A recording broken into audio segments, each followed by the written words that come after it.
last one we did, your new characters. Just to give you a bit of the setting. You're the employees of a detective agency. You can come up with the name yourselves in a minute. Oh. Based in the city.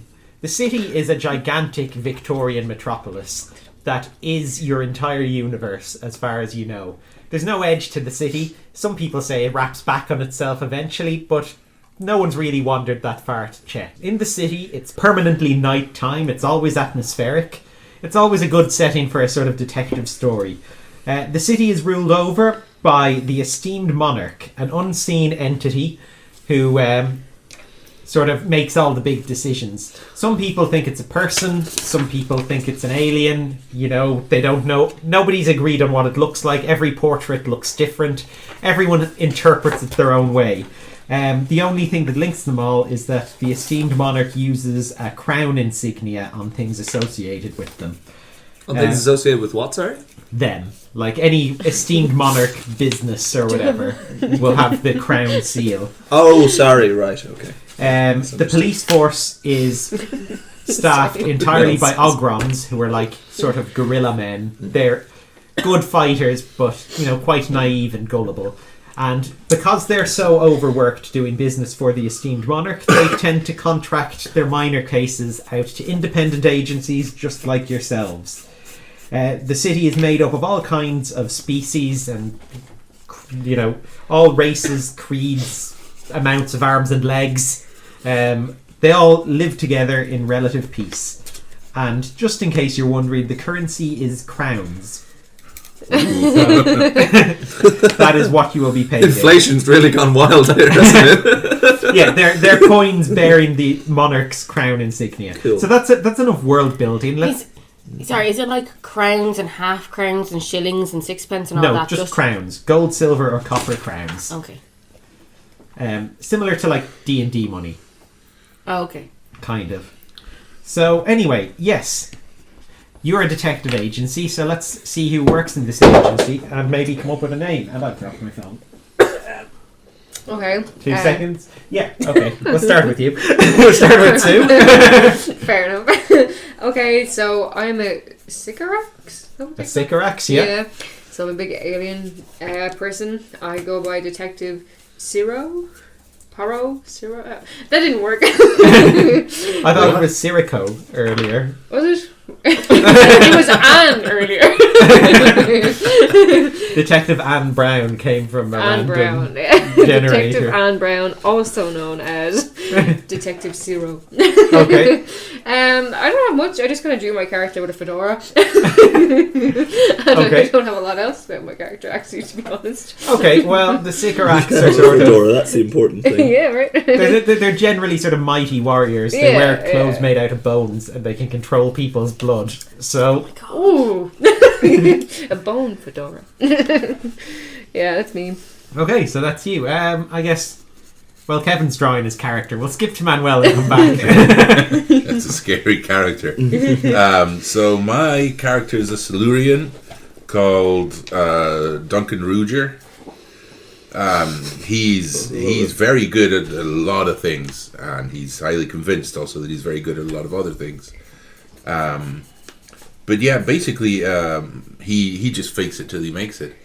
Excellent. Is kind of his background story. It's based on the Dunning-Kruger effect. So Cool. Kevin, are you ready? I am indeed. My character is Syntax. I'm a clockwork robot detective. I'm a 6.5 foot clockwork creation that relies on intimidation to gather information. Fiercely meticulous and blunt in approach, Syntax is often found in the workshop, tinkering and working on mysterious projects. And I've got a little short-range teleporter, so I can teleport behind people. And I've got a big old blade on my left arm. That's not my left arm. Yeah, all along the side. So, and yeah, just have very long black hair, very sort of, yeah, Cool. severe face. Excellent. Good to meet you. And our final character, Helen. So I am a teenager adipose called Adiboo. And I come from sort of a noble adipose family, so as such I've had quite a unusual education. I am very good. I have quite high skills in charm, alien cultures and alternative remedies. I have had psychic training, but I'm also clumsy and I'm a screamer in terms of fighting. I'm not. I'm quite peaceful by nature. I had to say it. No, I had to give you this information. I totally forgot about all my choices. But yeah, so because I'm from a peaceful race, I'm not very fighty. I'm much more Lover? Yeah, you know. I love the name Adiboo for an adipose because it's like naming your human baby Humie Boo. Yumi Boo. Well, basically, and Primekins. I was starting to feel constrained by my quite well-heeled life, and so I joined the detective agency to get some real-world experience. So you're like the work experience boy. Yeah. Okay. As you may have noticed, I did not call myself detective anything. So you two are. Do you all have detective in your name? No. Oh, I put it there. I was. I put it in my description. Yeah. Okay, so I'm guessing you two are like the founding detectives, I suppose. Oh, sure. High five. Yeah. Boom. Yeah. What's the agency going to be called? Have you guys decided? Founders? Founders. Oh, this high-fiving. Oh, you meant the founders. I thought you suggested founders. No. Oh, right. Yeah. No, I meant the founders should propose a name. Oh, sorry. Yeah. Yeah. Well, It's a crap name. yeah. Well, we're both kind of like fighty and kind of worry, Yeah. intimidating-y. So. Yeah. I had an idea where I was thinking like Blood and Steel because they're a blood manipulator and a robot. Well, that's Ooh. kind of cool. There you go. Blood in Yeah. steel. Blood and Steel, the detectives you can trust. Yeah. You guys are working in the Blood and Steel Detective Agency, BS Detective Agency. Yeah. which you've opened in the city. I imagine it's been open a while. You two have been solving cases for a while, and then you were joined by what's your first name again, Manuel? Duncan. So Duncan joined later, and Detective Cyrro. you have your work Or experience Anne boy, Adiboo. Is Anne Brown your real name? And then Let's just Sicko say, yeah. is My made up detective name. okay. I'm gonna write down everyone's name actually. People will be like, is that short for Simon Cowell? Are you a fan? And it was actually Sir Anne Brown. So yes, Blood and Steel Detective Yeah. Agency. Yeah. You're Yes. a sort of small detective agency in town. You guys are the founders. What is it? Cyrro and Syntax. And then you hired Duncan and you picked up your work experience boy Adiboo at some stage recently. The police force in this city are often overwhelmed with cases and don't really concern themselves with the small ones, so they contract them out to you. And one of those cases has just come into your desk this morning. So, I don't know, somebody's collected the post. Let's say, Adiboo, you're collecting the post and you notice that a letter has arrived, sealed with the royal crown of the Grand Monarch. Okay. The esteemed monarch. The esteemed monarch, yes. You can use your own positive adjective. Decent. The decent monarch. He's alright. Okay. I think I'll give it to you because you probably would scare me, I'd say. That's fair. I'm really tricky looking, to be honest. Okay, well, maybe I'll give it to Manuel. Okay. The giant lizard person is better than that. Yeah, definitely. Okay. Thanks, Adiboo. I think we should take this to the big bosses. Yeah. Cool. Knock on the door. Come in, see. Bosses, see. We have a letter from the esteemed monarch. See. Who would like to see? See. Yeah, sure. Cool. Ooh. Here. Okay. Shall I Oh. break it? Open it.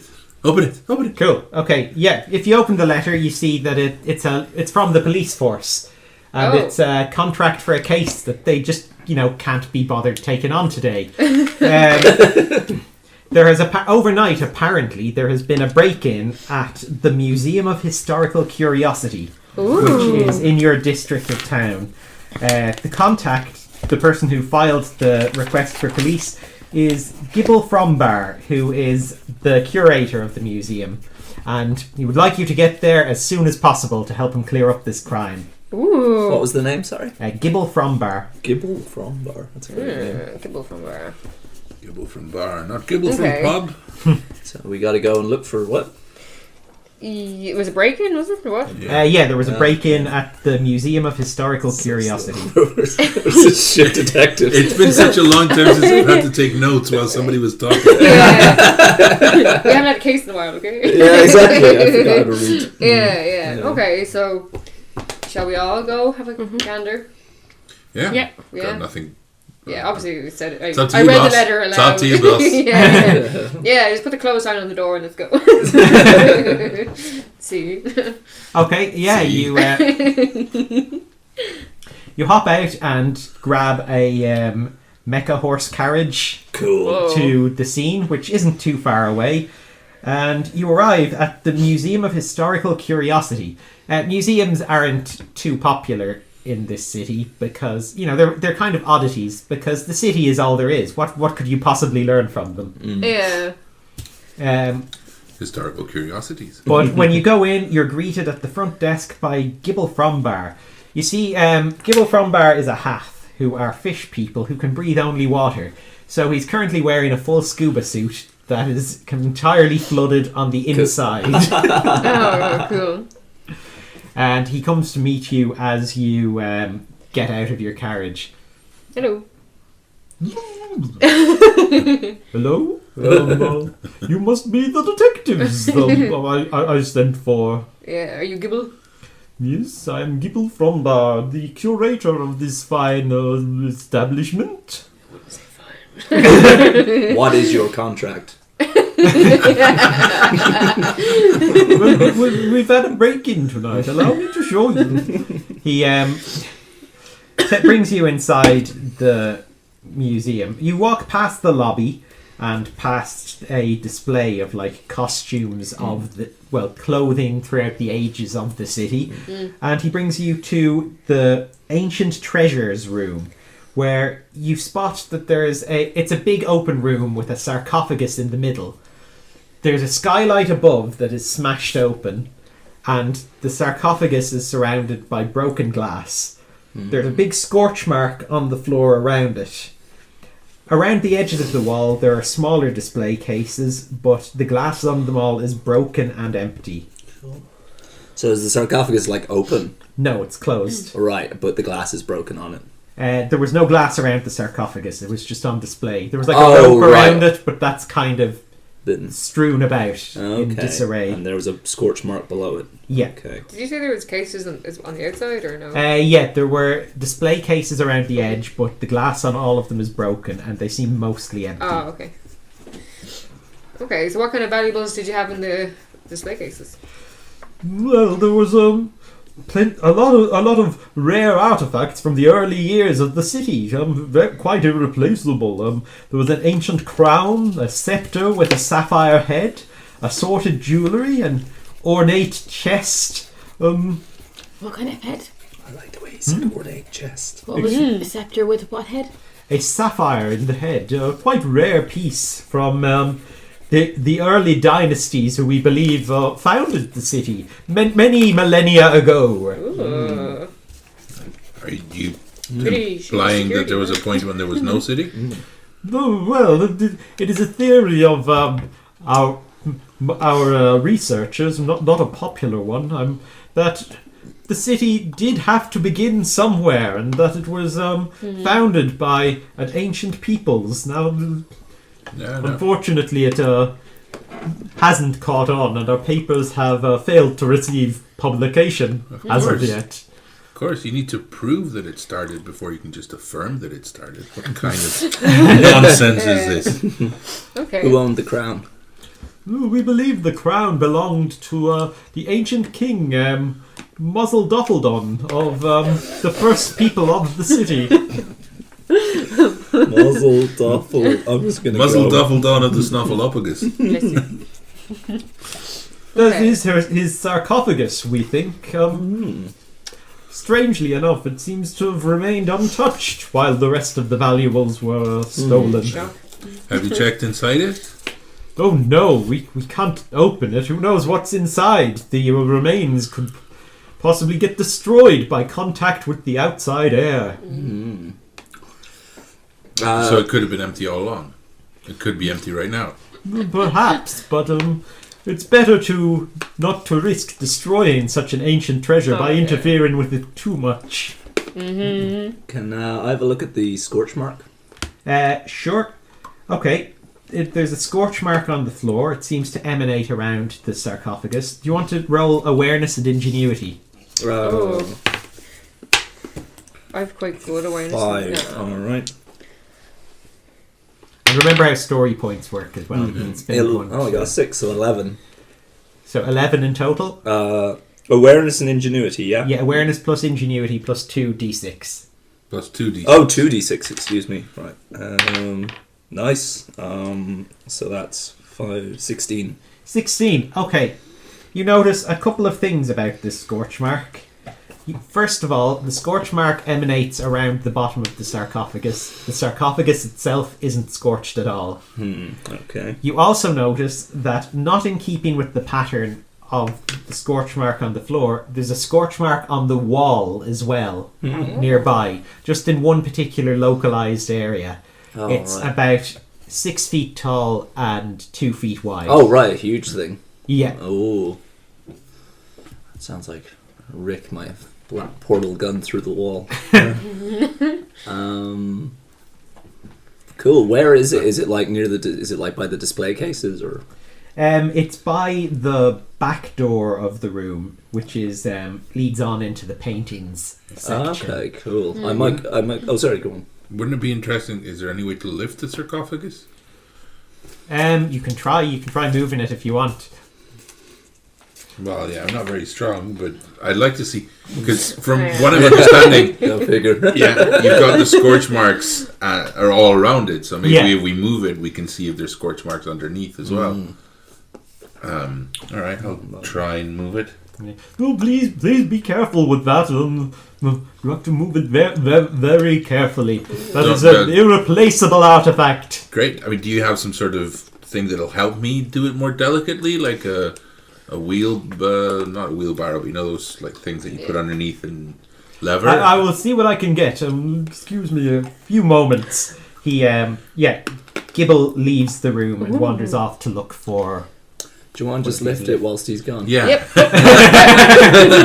I do that? Can I try that? Sure. What can Roll coordination and strength to lift it without dropping it. Cool. Who's going to do it, or can we do it together? I would say you would need at least 2 of you to lift it. It's quite big. I've got 5 in total between coordination and strength. 9. I've got 6. 9. Wow. Well, I think the bosses can handle this. Yeah. Okay. Okay. Wow. 9, 10, 11, 15? 13, I think. 13? So, Okay, yeah. you're lifting the sarcophagus over, Okay. and I'm looking underneath. Cyrro manages to hold up her end, but unfortunately Syntax's hands slip at the end and Oh, drops it on the floor, cracking one of the tiles underneath. nice. Just like, put like an urn over it or something. Like Just mirrors. hear vicious whirring of the clockwork. Just